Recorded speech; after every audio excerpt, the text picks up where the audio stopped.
Mr. Downing from the great state of Montana for 5 minutes. Well, thank you, Mr. Chair, and thank you, Dr. Mulligan, for being here today. I represent Montana's 2nd District, Central and Eastern Montana.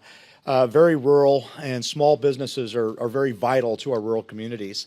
And being somewhat of a glutton for punishment, I come out of the private sector. I've run a lot of small businesses in everything from manufacturing to distillation to securities to insurance to manufacturing.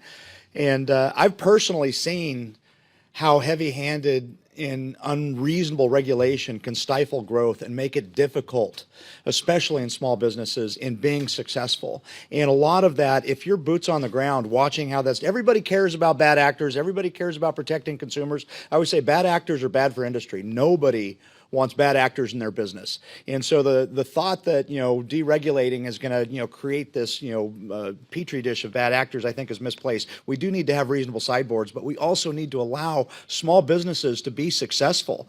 And, one of the things that caught my attention here is about raising the barrier to entry for competing in an industry and how that's different between larger companies who can manage the costs and the administrative burdens caused by this regulation, and Main Street really can't.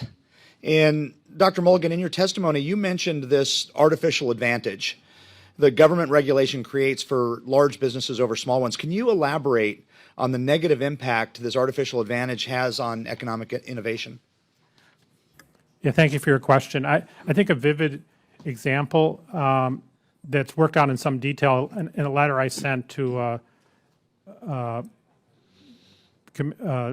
Commissioner Oz over at CMS about what's happened to independent physicians. They used to be a majority of physicians, and now they're quite a fairly small minority. And a lot of these regulations that we're discussing are part of the issue. The fact that the big hospitals, when they employ the physicians, they get extra government money that the independent physicians don't. That's been a factor in driving down the capability of independent physicians to stay in their small business mode. Right, right. By the end of 2024, the Biden administration had imposed $1.8 trillion in regulatory costs on American businesses. In your view, how much has the regulatory environment changed since President Trump's swearing in, and what impact has it had on small business? Yeah, thank you for your question. It's been a 180-degree turn. Such a huge change. I mean, there was so much regulation. I think $6 trillion is the best estimate that we have of the Biden regulations, just 4 years worth of them. And now there are some new regulations coming out, but a lot more regulations being taken away. What's been the impact on small businesses so far? I think it's been over $100 billion reduced costs as a result of President Trump's agency's actions. Well, thank you. And under your leadership, in what ways has the Office of Advocacy influenced rulemaking under the Trump administration in support of small businesses?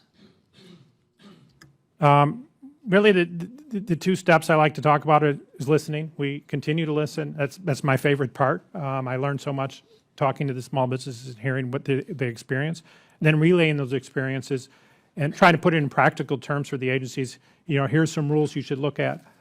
Here's what the small businesses are saying about the reasons to reform those rules. Right. Thank you.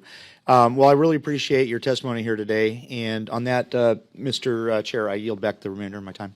Gentleman yields back his time.